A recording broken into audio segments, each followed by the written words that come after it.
¿Cómo está usted? Muy buenas noches. Se habla mucho de recesión.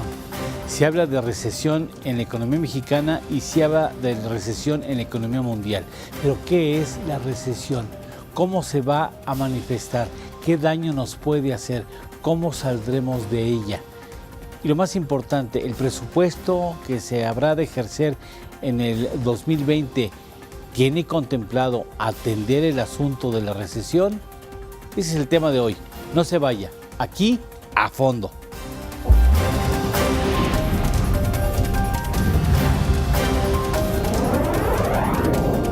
A fondo, con Eduardo Torreblanca Jacks. Bueno, ¿cómo vamos a atender este tema? Primer segmento. ¿Qué vamos a ver en el primer segmento? En el primer segmento vamos a hablar sobre el asunto de qué es la recesión. El paquete económico 2020 es anticíclico. Segundo segmento, ¿qué tan cerca estamos realmente de incurrir en una recesión económica? Tercer segmento, ¿qué es la recesión y cuáles son sus causas? Y último, ¿qué tan dañina sería para nosotros una recesión múltiple, una recesión, digamos, gemelar? Este asunto aquí a fondo, y antes que nada pues agradezco de manera muy especial a quienes han aceptado esta invitación. Muchas gracias, Enrique, te lo aprecio mucho. Muchas gracias, Ricardo, gracias por haber llegado en un país donde es tan difícil ya llegar a donde uno tiene que ir con permiso.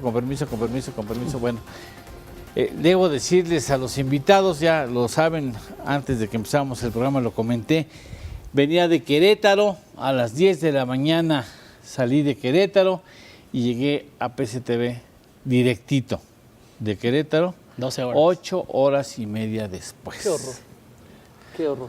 Lo que es vivir en un lugar donde no hay Estado de Derecho. Donde no hay Estado de Derecho, efectivamente. Yo creo que es el principal problema de este país, claramente.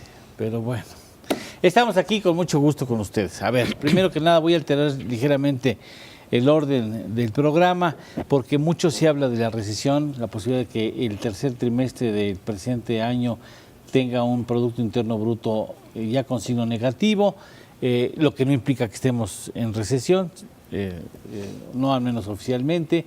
También se habla de que la economía mundial puede incurrir en una recesión que nos afecte también, pero en realidad el grueso de la población desconoce qué es la recesión. ¿Cómo podemos explicarle a la población qué es la recesión económica?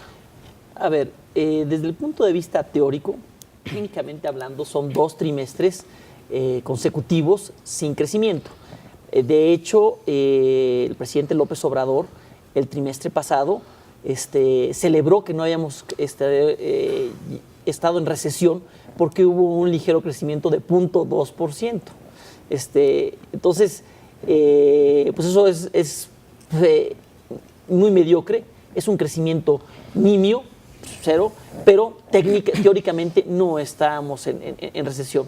¿Que eso te sirve para algo? Pues no, crecer 0.2% no te sirve para absolutamente nada, no te sirve para cambiar las condiciones socioeconómicas del país, a atender los temas de desigualdad, de movilidad social, a minorar la pobreza.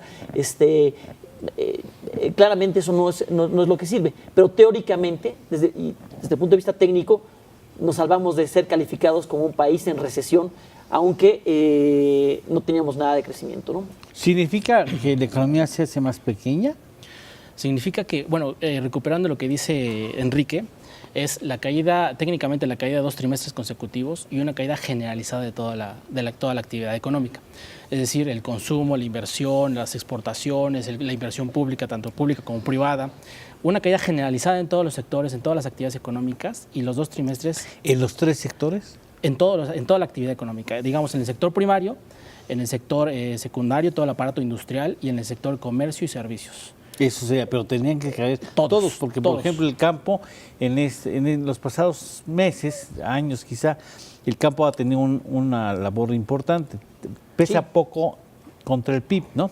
Tiene un peso pequeño en el Producto Interno Bruto. Que ya se estaban esmerando la gente de Morena ahora en el paquete económico del 2020, en poner impuestos al agua y les iba a la agroindustria le iba a pegar, y eso iba a afectar la exportación que estamos teniendo de productos agrícolas. Pero bueno, gracias a Dios está echando para atrás, y sí, el sector agrícola sí está teniendo crecimiento, entonces no estamos en todos los sectores teniendo ese no crecimiento. Porque en la industria sí ya hay varios trimestres en donde la industria presenta un signo negativo como comportamiento trimestral. Así es, toda la industria, el sector, por ejemplo, el sector manufacturero, que es el más importante del aparato industrial, podríamos decir que ya lleva 2 trimestres en contracción. La industria de la construcción, que es el segundo en importancia, lleva 1 año en contracción. El aparato, toda la parte del sector energía, que es la extracción de hidrocarburos, gas, esos llevan años. Sí. ¿no? Entonces el aparato industrial está contraído, y es importante porque es uno de los que genera mayor valor agregado y por lo tanto genera mayor riqueza y mayor ingreso en la población. Ahora, perdón, la parte de comercio y servicios, la parte de comercio sigue ahí creciendo. Ya en el último, se debilitó. el dato del IGAE viene débil. Se debilitó, que eso ya prende los focos rojos de la economía. Y la parte del sector servicios venía bien, pero ya en el último mes, el mes de septiembre, agosto, pero ya con el pronóstico a septiembre, ese sector está prácticamente quiere decir que en lugar de que la economía se expanda, se contrae. Podemos explicar así. En lugar de que se genere más riqueza que el mes o el trimestre o el año pasado, se genera menos riqueza. En vez de que crezca el pastel, se hace más chiquito. Se hace más pequeño, así podríamos explicar la recesión. Y entonces a cada quien nos toca menos rebanadas. Entonces pega también a la economía de cada persona. Pastel más grande, pues uno esperaría que le tocara a cada quien una mayor rebanada. Se hace más chiquito el pastel, pues nos tocan menos rebanadas. Entonces el producto per cápita también se va reduciendo, y eso pega en los bolsillos. Se genera menos empleo, supongo. Así es. La generación de empleos se ve afectada, y en ese sentido el bienestar socioeconómico de las familias se ve también muy lastimado, ¿no? Y por eso es que estamos teniendo problemas muy fuertes para disminuir la pobreza, para disminuir la desigualdad y acelerar la movilidad social, que no tenemos casi movilidad social. Entonces, en lo social pega mucho esto.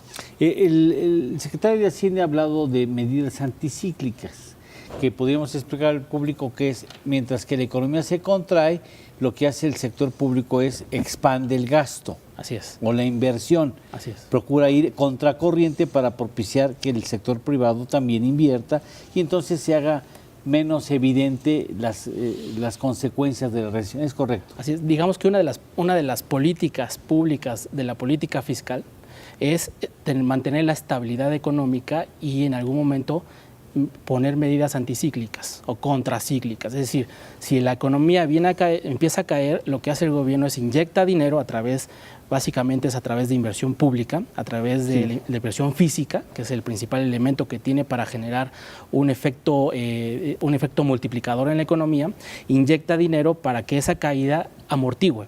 Lo que pasa actualmente es que los ingresos del gobierno están muy comprometidos, y están tan comprometidos que tienen que reducir el déficit primario. ¿Qué es el déficit primario? Son los ingresos menos los gastos necesarios del gobierno, sin contemplar el pago de deuda y las inversiones financieras. Entonces el déficit primario está muy comprometido, y eso resta espacio para el gobierno para poder invertir. Y eso es una tónica no nada más de México, es una tónica, comentábamos hace rato, de América Latina, que están de tal manera, o con el fin de reducir la deuda que tiene el gobierno, tienen que reducir el déficit primario. Y si tú reduces el déficit primario, de alguna manera lo que estás haciendo es reducir la inversión física. Entonces, el espacio fiscal que tiene el gobierno para implementar una política contracíclica es muy reducido. Yo creo que ese es uno de los grandes temas en esta situación. Enrique, ¿tú ves en el presupuesto que habrá de ejercerse en el 2020 intenciones de reactivar la economía? O sea, ¿se nota en el presupuesto? No, y no se ve en el presupuesto, no se ve que esté habiendo, bueno, no toca nada más el presupuesto, sino el paquete económico. O sea, tendrías que tener una mayor recaudación para que puedas gastar más. Y para tener una mayor recaudación tiene que haber crecimiento. Y vimos los criterios de política económica, pues un tanto demasiado optimistas, y la verdad es que prever que va a haber un crecimiento en la economía entre 1.5 y 2.5, que eso es lo que se establecía, y que se iba a elevar la producción petrolera en 300,000 barriles adicionales para llegar a los que se tienen ahorita, entonces para pasar de 1.6 millones de barriles diarios a 1.9 en 2020, pues se ve un tanto demasiado optimista. Y esperar además que el precio del petróleo no se caiga cuando Estados Unidos va a entrar en recesión, entonces de ahí las premisas son muy optimistas, y lo cual hace ver que la recaudación no se va a lograr, con lo cual quiere decir que el gasto no se va a poder generar en la manera que se espera, porque se va a caer la recaudación de ISR, IVA, IEPS y demás. Y además, un punto que, ligándolo con lo que venía diciendo Ricardo, en materia de gasto, también este gobierno, como casi todos los gobiernos, pero creo que en mayor medida ahorita, están teniendo problemas para ejercer el gasto. Entonces, está urgido de ejercer gasto para poder ayudar a detonar también el gasto privado, y no lo está haciendo. Entonces, sí, ahorita vemos que se ha caído el gasto público, no solo porque se han caído los ingresos, sino también porque el ejercicio del gasto está siendo muy lento. Entonces, aunque han dicho, ahorita ya ha anunciado Arturo Herrera que vamos a acelerar algunas licitaciones para que se empiece a ejercer el gasto, la verdad es que no están logrando que esto se genere, y tampoco está llegando entonces el gasto privado. Y hay un asunto que a mí me preocupa y que me gustaría que Ricardo trate después de una pausa, es el asunto de la construcción.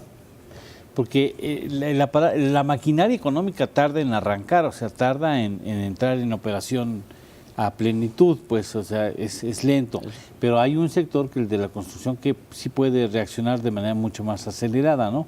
Cuando hay inversiones, además, cuando hay inversiones en infraestructura, se genera mucho empleo, de inmediato hay una derrama económica, y todo eso permea al resto de la microeconomía y genera un círculo virtuoso en la medida que se extienda y se complemente. Pero de este asunto hablaremos después de una pausa con nuestros invitados.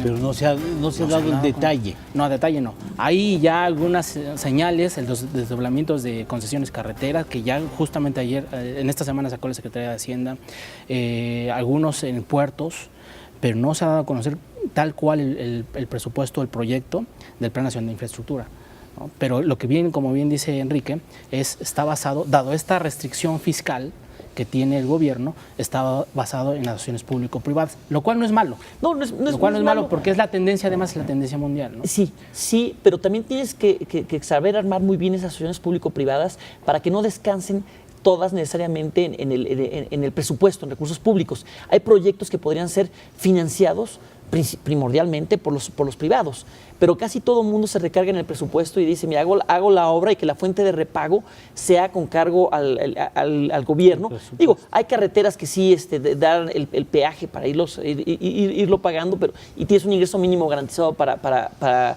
soportarlos, pero las subestaciones de CFE, claramente es recurso público. Muchos de los proyectos de infraestructura va a ser con recurso público, diferido, como tipo Pidiregas. Aquí hay dos vertientes en la infraestructura.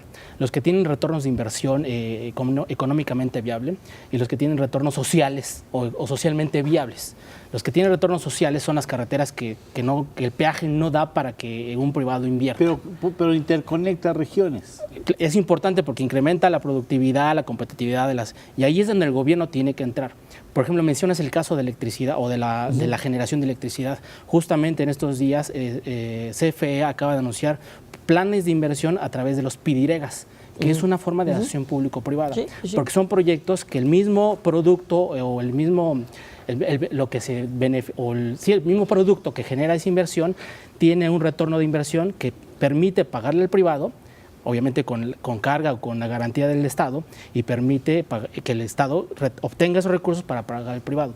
Ahora, lo que pasa aquí en este plan, lo que se prevé que el Plan Nacional de Infraestructura tenga es mucha asociación público-privada en los proyectos donde la rentabilidad financiera sea viable, es decir, en el sector energético, por ejemplo, ya vemos en los pidiregas, en carreteras donde el peaje lo permite, en infraestructura portuaria, aeroportuaria, ¿no? salvo la Ciudad de México o el sistema aeroportuario de la Ciudad de México, pues básicamente la inversión es privada. Todos los grupos de estos aeroportuarios controlan la mayoría tienen viabilidad. Porque tienen viabilidad. Estamos hablando de infraestructura, inversión en infraestructura. En infraestructura. En infraestructura, que es lo que detona. Y estamos hablando con Ricardo Trejo Nava, director general de Forecasting, y con Enrique Díaz Infante, director del sector financiero dentro del Centro de Estudios Espinosa Iglesias. Entonces, lo que ustedes me están diciendo es que finalmente el gobierno no se la juega toda sola. O sea, no va solo. Lo que procura es ir acompañado con el sector privado. Pero ¿qué pasa, Enrique, si el sector privado no tiene confianza en el gobierno? A ver, acabas de tocar un gran punto. O sea, este sexenio, no nos olvidemos que arranca cancelando un gran proyecto que es el aeropuerto. Y eso golpea la confianza. Después suspende las subastas del petróleo y todos los farm outs, que es la inversión privada junto con Pemex, y entonces eso también simbra a la confianza. Y después, por más que pones a Poncho Romo y este consejo empresarial y todo, la confianza está tocada. Y no ha sido, y hasta ahorita no se ha logrado restablecer esa confianza. Entonces, de repente pareciera ser que el gobierno ya tomó conciencia, López Obrador ya tomó conciencia de la importancia de generar confianza. Pero si ya tuviste este arranque tan malo y luego eres errático con medidas como criminalizar la recaudación, es decir, el tema de las factureras, bueno, pues si hay un problema delincuencial, claramente se tiene que atacar, pero cuando no confías, las reglas que se van poniendo, dices, ¿cómo las aplicarán? ¿Y quién las hará? Y entonces, de repente, si en la cadena de proveedores me llega una factura ilegal, voy a acabar en la cárcel, mejor no invierto. Entonces, como que hay mensajes contradictorios que este gobierno ha estado mandando desde el principio, no logra restablecer la confianza. Entonces, ¿cómo lograr el crecimiento si no hay confianza? Tienes un gran contacto, una gran comunicación con el sector privado vinculado con la construcción, ¿no? ¿Qué te dicen en corto? No te voy a pedir nombres, obviamente, pero ¿qué te dicen en corto? Mira, en el sector privado hay dos agentes o dos protagonistas, que es el que invierte y el que construye. El que construye te dice, a mí no me importa quién va a invertir, a mí no me importa si hay... Yo lo que quiero es dinero, ¿no? Y yo construyo. A mí que llega Lalo Torreblanca a invertir en un proyecto de inversión y yo construyo. El problema aquí es, como bien lo menciona Enrique, es la confianza o las expectativas de inversión que genera al sector privado, el que invierte. Y esa es la que está en este momento deprimida. Digamos, hablamos de recesión al principio del programa. Digamos, en el 2009, cuando es la última recesión, digamos, ya documentada y establecida, hubo 3 elementos que nos hicieron saber que tenemos recesión, que es la caída en el consumo privado, hoy tenemos caída en el consumo privado, caída en la inversión pública y privada, hoy tenemos caída en la inversión pública y privada, y caída en las exportaciones. Esos son los 3 factores. Acabamos de tener una caída en las exportaciones. Esos son los 3 factores que en el 2009 dijeron, estamos en recesión. Hasta el segundo trimestre las exportaciones nos mantenían en números positivos o en stand-by. Todavía el tercer trimestre las exportaciones van a crecer. Solamente el mes de septiembre las exportaciones empezaron a retroceder. Entonces, al tercer trimestre las exportaciones no rescatan. Pero ¿qué es lo que pasa? Y viene lo que, como dice Enrique, viene el último trimestre del año en un entorno global donde el comercio internacional está desacelerándose muy rápidamente y el comercio entre México y Estados Unidos, que es el principal mercado que tiene México, se está desacelerando.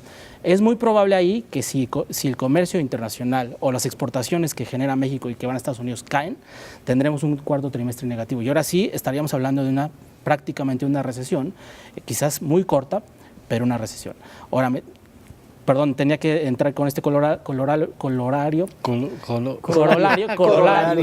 perdón, para decirte que si el entorno de inversión y el entorno global de la actividad económica es débil, las expectativas de inversión van a ser débiles. Y eso para el constructor, por ejemplo, le afecta, porque es decir, no hay quien invierta, no hay quien quiera construir vivienda, no hay quien quiera construir infraestructura, dado que el gobierno no está invirtiendo en infraestructura, no hay quien quiere construir en el sector servicios, la construcción para el sector servicios industrial. Entonces ahí el constructor dice, a mí me va mal. Y es importante, ¿por qué? Porque la industria de la construcción está muy relacionada con la actividad económica. Es decir, si la actividad económica o el PIB de la economía nacional crece, la industria de la construcción crece. Es una correlación ahí muy estrecha, que va en ambos sentidos. Si la actividad de la construcción crece, la actividad económica global crece. Como ambos están amarrados y están deprimidos, el entorno, para lo que resta del año al menos, es muy débil. Ahora, quisiera agregar aquí las expectativas de inversión hacia el futuro. Vienen las tasas de interés que están disminuyendo y eso permite de alguna manera mitigar esa expectativa de inversión baja, porque los inversionistas, los grandes grupos inversionistas que tienen dinero, pueden financiar inversión privada a tasas menores para construir. Lo que dice Enrique es importante. ¿Cuál es el entorno y cuáles son las señales económicas que va a mandar el gobierno? Y aquí lo importante es, ya tenemos la política de ingresos, la ley de ingresos de este año. Lo importante es qué viene con el presupuesto de ingresos del próximo año. Tiene que mandar señales claras de inversión, de viabilidad y de confianza al sector privado para que el sector privado invierta en el sector construcción. ¿Tú cómo ves el fin del año? Lo veo igual que dice Ricardo, ¿no? Necesitamos generar confianza. Pero si tú te recuerdas, Eduardo, la vez pasada que nos vimos hace un par de semanas, cuando fue la crisis de Culiacán, sí, no pudimos tener esta mesa de análisis por la crisis de inseguridad que estaba viviendo. Entonces, ¿cómo generar confianza en los particulares cuando no vives un Estado de Derecho? Ahorita llegaste apenas porque 8 horas parado en la carretera por unos transportistas que estaban bloqueando. El fin de semana a mí me tocó unos maestros en la caseta de Cuernavaca, pues pase usted, no quiero pasar, quiero pagar. No, es que es una contribución al movimiento. ¿Qué movimiento? No, yo quiero pagar, pero no había policías. Entonces estamos hablando que ni en el caso que tú viste ahorita en Querétaro con los transportistas había policías que los retiraran, ni yo en la caseta Cuernavaca, ni en Culiacán vimos a un Estado fuerte que no cediera al crimen, en Michoacán. Entonces, ¿cómo va a detonarse la inversión? ¿Cómo un presupuesto va a poder generar que los particulares inviertan y todo, si no hay la premisa, la precondición que es Estado de Derecho? Y yo creo, y ahorita el número de The Economist pues trata el caso Culiacán. Entonces es lo que están viendo los inversionistas. Entonces yo si fuera este gobierno, lo primero que haría es sí el presupuesto, sí el paquete económico, sí para detonar su confianza, pero antes que nada premisa, precondición, Estado de Derecho. Y eso es algo donde este gobierno tiene muchísimas oportunidades de mejora, por no decir todas. Bueno, déjenme ver, entonces, mañana miércoles, si usted está viendo la repetición de este programa el fin de semana, ya habrá pasado ese dato. Mañana da a conocer el INEGI el dato, información oportuna, el dato preliminar del Producto Interno Bruto al tercer trimestre. Y ya uno de los miembros de la Junta de Gobierno del Banco de México, un subgobernador, nos advirtió, posiblemente venga negativo, ¿eh? O sea que él ya sabe cómo viene el dato, evidentemente, y ya nos está diciendo, se cura en salud y nos dice, viene negativo. Esto significa que México ya está en una recesión, o sea, queremos explicarle esto. Esto significa que México está en crisis económica nuevamente. Esto significa que otra vez estamos en el hoyo o simplemente estamos pasando por un trago muy amargo en materia económica. Será el tema del siguiente segmento.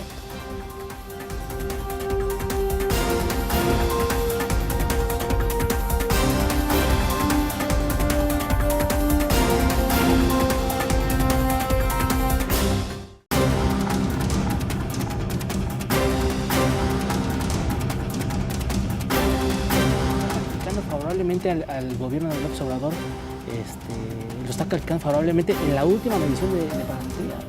O sea, estamos en casi en recesión o en una severa contracción, pero la opinión pública lo empieza a calificar favorablemente en materia económica y lo empieza a descalificar en materia de seguridad pública.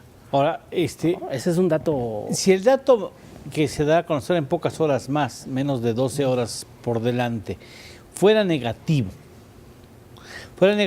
porque hay varias formas de comparar el dato, contra el mes anterior, contra el año anterior, en el plazo de 12 meses, incluso si va con cifras desestacionalizadas o con los anual. Sí, bueno. Eso, si fuera negativo, ¿es catastrófico? ¿Estamos en crisis o simplemente estamos en un atorón económico, en un mal trago económico, o ya esto otra vez se fue al diablo? No, definitivamente no. Yo creo que estamos en un mal trago, pero esto no se va al diablo, ni mucho menos. Y yo creo que para responder es importante hacer un poco de memoria. O sea, ¿cuándo nos fuimos al diablo? Pues en 94. En 94, cuando hubo una devaluación del doble, donde el peso pasó, eran 3 pesos por dólar, me recuerdo, a 6 pesos por dólar de un día a otro. Sí, y eso pegó durísimo en la inflación y pegó en el crecimiento. Y ahí teníamos un problema de deuda muy fuerte. Tanto del perfil de la deuda en dólares y pesos, y en cuanto a los plazos para pagarlos, se nos habían juntado los plazos porque cambiamos a los tesobonos, sean los tesobonos, entonces estaba indexado al dólar y había que pagarlos en muy corto plazo. Entonces eso fue una crisis. 2008, bueno, pues la recesión mundial nos pegó y nosotros estábamos muy ligados, como seguimos ligados al mercado de Estados Unidos, y se cayó la economía, repuntamos rápido. Por el apoyo de Estados Unidos. En 94, porque nos inyectaron 50 mil millones de dólares, estaba en ese entonces Alan Greenspan y Summers en el Tesoro. Y Clinton, el arco del triunfo, las decisiones del Congreso. Eso, incluso. Así es, y entendieron que tenían que rescatar a México, sobre todo porque los tenedores de los tesobonos eran muchos norteamericanos, muchos fondos, entonces también estaban alineados los intereses, ¿no? Sí, claro. En el 2009, pues gracias a que estábamos también con un tratado de libre comercio, misma situación que teníamos en el 94, como que logramos salir rápido, pero esas fueron crisis económicas. Esta no es. Esta no es. Sin embargo, pues no tendríamos por qué estar en esta situación. O sea, ¿por qué? Esto es como una recesión autoinfligida. Perdón que sea repetitivo, por andar cancelando aeropuertos viables, por no generar confianza, por tener un plan nacional de desarrollo que dices, voy a crecer al 4%. ¿Y cómo vas a crecer al 4%? Pues con 9 programas sociales y construyendo un corredor transísmico, un aeropuerto en Santa Lucía, un trenecito Maya, una refinería en Dos Bocas y ¡voilá! Esto creo 4%, perdón. Como dijo tu ex secretario de Hacienda, Carlos Ursúa, aquí no hay ni diagnósticos, ni hay una relación lógica entre causa y efecto. Esto no te da. Entonces, tenemos un gobierno que no ha logrado generar confianza, ni en sus acciones, ni en sus propuestas, y entonces nos encontramos en esta situación que no tendríamos por qué estarnos enfrentando, y así de golpeados viene el próximo año, donde probablemente ahora sí entre Estados Unidos se desacelere, entren ellos en una recesión. Y entonces vamos a ver cómo nos va a pegar. Entonces sería es como una pulmonía 4 que dicen por ahí, ¿no? O sea, ahí sí tendríamos un doble problema, o un problema de dos partes, la recesión de la economía mexicana más la recesión global. Así es. Que esto tendría un impacto más fuerte, o sea, haría más cruda la recesión o la situación económica nacional. Sí, es importante lo que dice Enrique. Dice que Clinton se pasó porque el régimen de pensiones de Estados Unidos estaba invertido en México, entonces no podían perderlo. Entonces ahí te van 50 mil millones de pesos. Esa fue la principal. O sea, no era que eres mi cuate, ahí mi régimen de pensiones está invertido y te tenemos que rescatar. Faltó la de 2001, la crisis de los .com, ¿no? Esa es también una crisis que viene del exterior. En 94 fue una crisis de balanza de pagos interna. Sí. En el 2001 fue una crisis que viene del exterior. En el 2009 otra crisis que viene del exterior. Y esta, como señala Lalo, es una crisis interna. Autoinfligida. Si Estados Unidos el próximo año entra en desaceleración, quiero descartar la palabra recesión, pero entra en desaceleración, la economía mexicana, las exportaciones mexicanas van a empezar a sufrir. Y entonces, si juntas la economía, el sector débil de la economía interna más el externo, como tú bien señalas, ahí es donde viene ahora sí hay que tronarnos los dedos. Sí sería una mala combinación, ¿no? Es una mala combinación y la probabilidad muy desafortunada. Y la probabilidad de que Estados Unidos el próximo año se desacelere bastante es muy grande. Es muy alta. Ahora, hay que tener en cuenta que el presidente Trump no debe de permitir eso porque está en su periodo de reelección. Entonces ahí posiblemente él termine aceptando una negociación con China, firmando el TEMEC, bueno, el Congreso quiere aceptando dejar el TEMEC, las cosas en orden para dar la impresión de que ya para que eso todo. no afecte la elección. Entonces yo creo que ahí, aunque la probabilidad es muy grande, todavía hay un respiro, un alivio de que Estados Unidos no caiga fuertemente en una contracción, no quiero decir recesión, pero sí en una contracción y que afecte la economía mexicana. Ahora, lo que yo creo importante es que, independientemente de lo que pase en Estados Unidos, lo que tiene que hacer el gobierno mexicano es dar la confianza, la certeza para invertir y reactivar el consumo privado, el consumo público, el consumo privado, a través de la certeza, pero también a través de la inversión pública que pudiera darse. Y es por eso que el presupuesto de egresos que se va a aprobar el próximo mes es importante, porque a partir de ahí vamos a ver las señales que manda el gobierno para la inversión y para la inversión tanto privada, digamos el entorno que establece para que haya inversión privada y el entorno que establece él al momento de invertir. Pero fíjate, yo creo Ricardo, que es interesante. Fíjate, Ricardo, que y Eduardo, que ya mandó una mala señal en el paquete económico, en el sentido de que no estás haciendo ahorita una reforma hacendaria. Entonces no tienes suficientes ingresos. Los países de la OCDE en promedio gastan o tienen ingresos tributarios de 34 puntos porcentuales del PIB. México tiene como 17 puntos porcentuales. Vamos a gastar 22 puntos porcentuales en total, sumando 2 puntos porcentuales de deuda y vamos a meterle algunos aprovechamientos.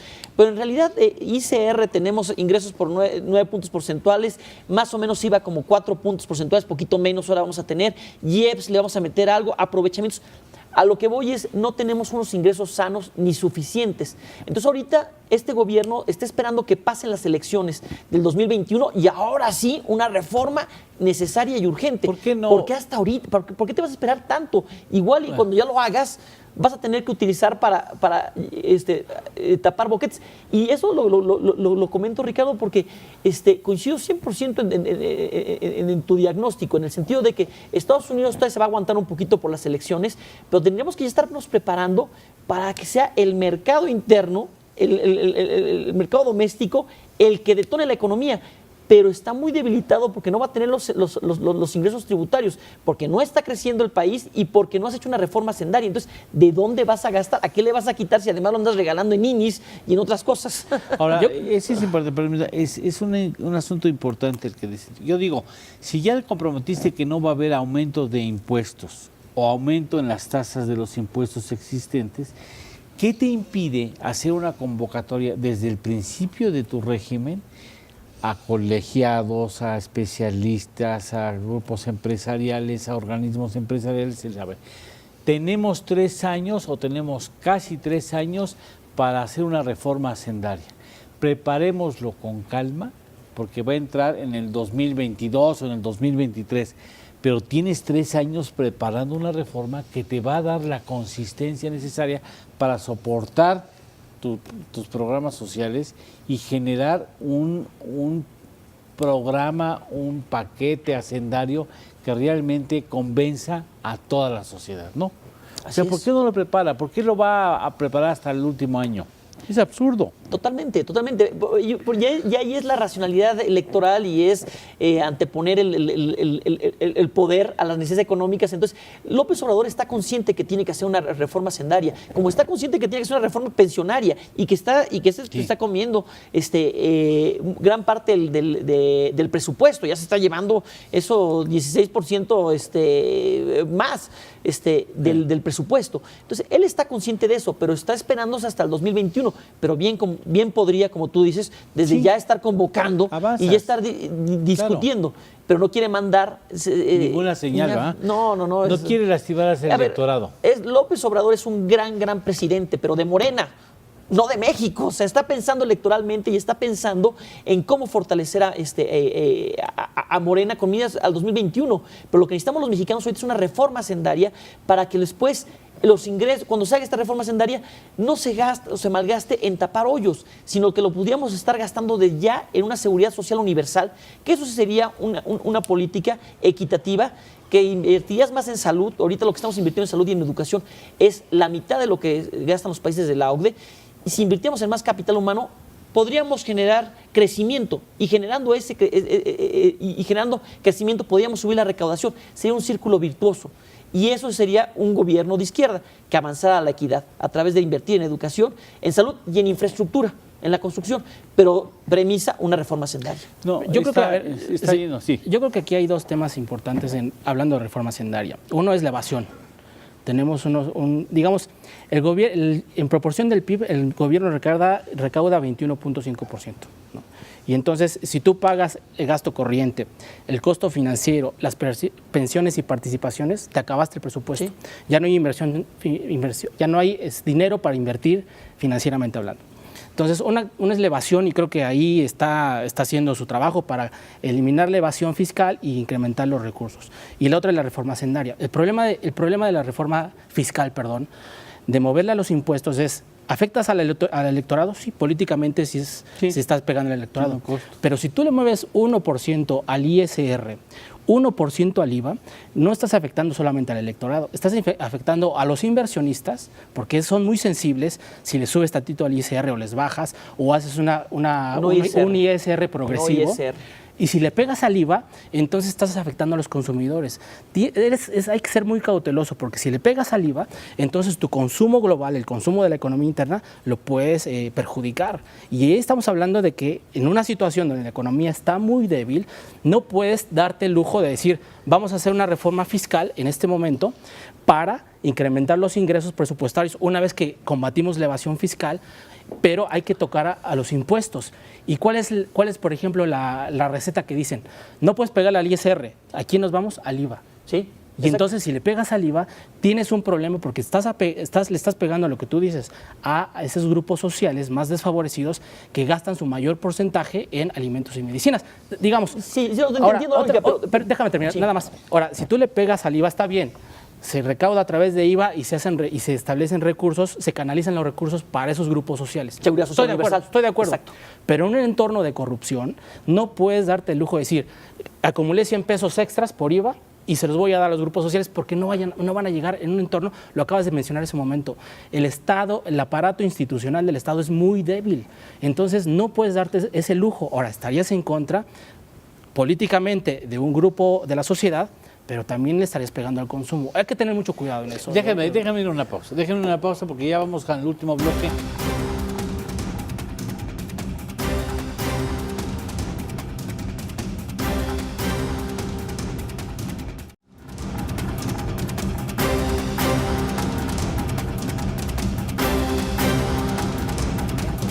Y al transporte le estás pegando a su poder adquisitivo. Vamos a suponer que se mantiene el estancamiento o que la economía mexicana entra ya en terreno negativo, no, que no necesariamente significa que estemos en recesión, ya lo hemos dejado claro. Bueno, eso es muy malo, eso implica que ya nos llevó patatas, o es relativamente fácil salir de ese estado presumiblemente o posiblemente recesivo. A ver, yo te diría que estando la economía mexicana como está, con unos ingresos tan débiles, del 17% del PIB, ya quedamos que es lo que se gasta es como el 22%, pero sumando lo de deuda y todo, pero lo que tenemos son 17 puntos porcentuales sanos de ingresos tributarios. Con esos ingresos no puedes hacer las políticas contracíclicas que normalmente se instrumentan, como es más gasto gubernamental, bajarle a los impuestos, quizás darte un margen con incrementar el déficit,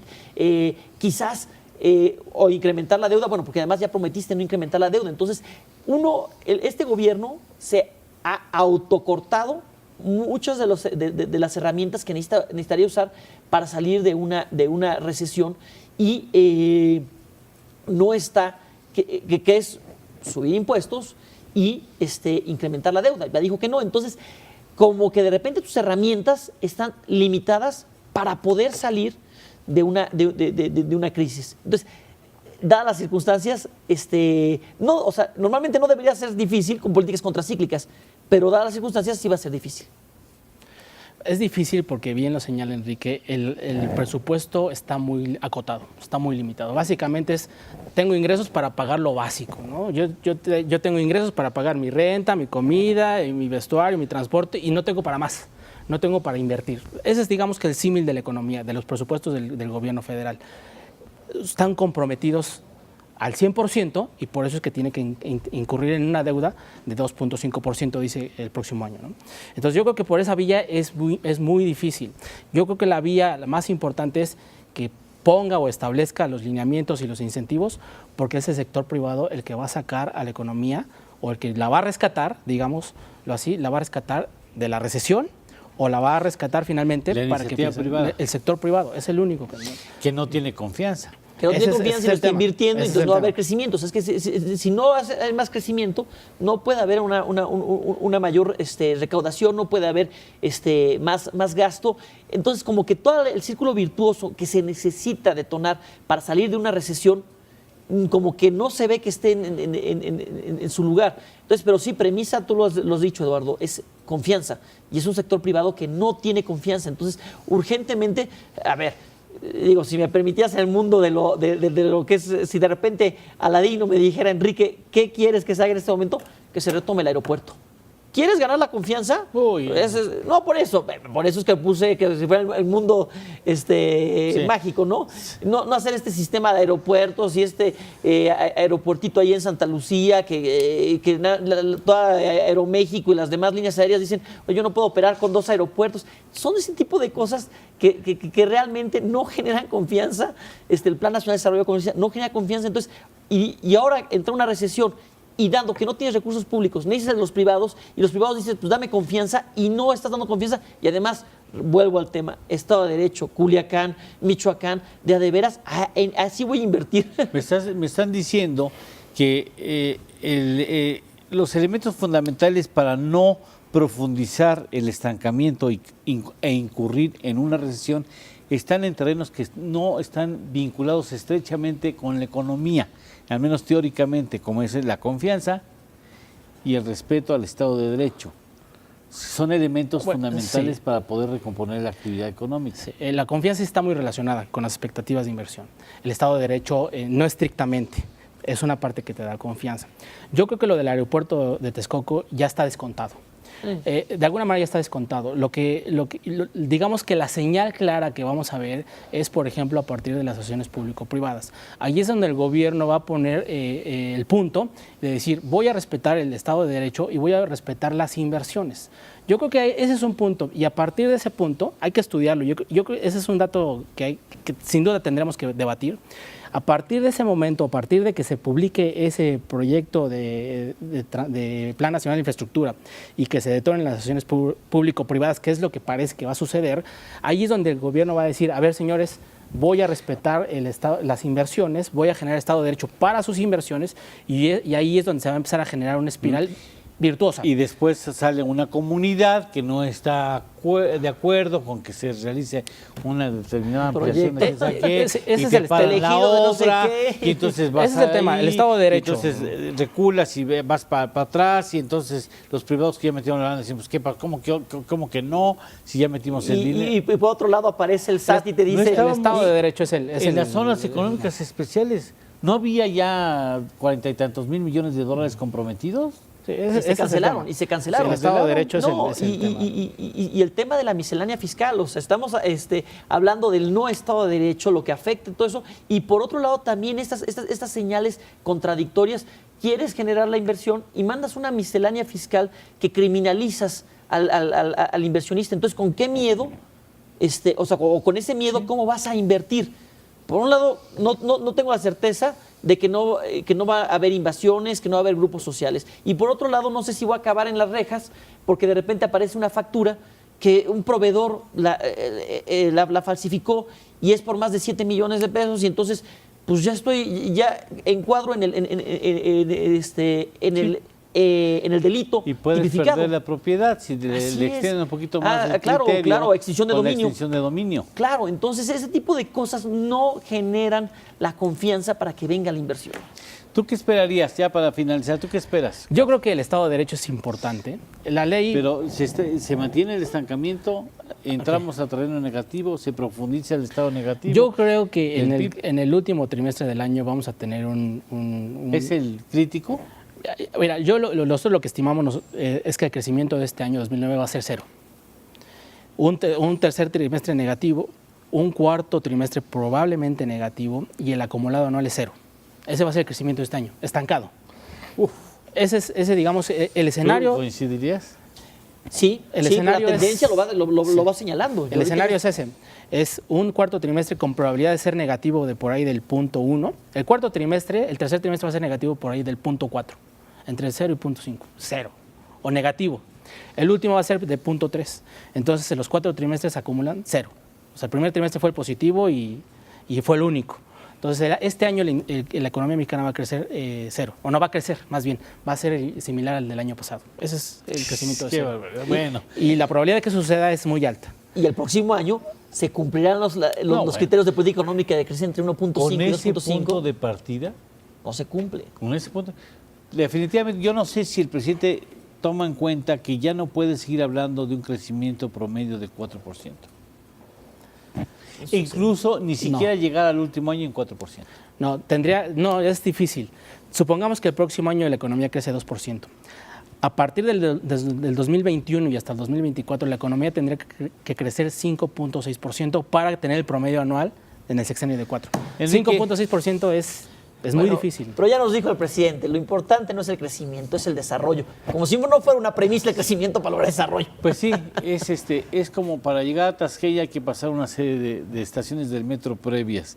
Para llegar al desarrollo hay que tener crecimiento. Sin duda. Sin No duda. se puede tener desarrollo sin crecimiento, Eso es un hecho. ¿no? Ese es un hecho. Ya, bueno, en fin. Muchas gracias, Enrique, muchas gracias. Al contrario, gracias a ti, gracias. Gracias a ti. Gracias a usted, sobre todo, por la paciencia y por la generosidad de prestarnos su atención. Es usted muy amable. Hasta la próxima, aquí a fondo.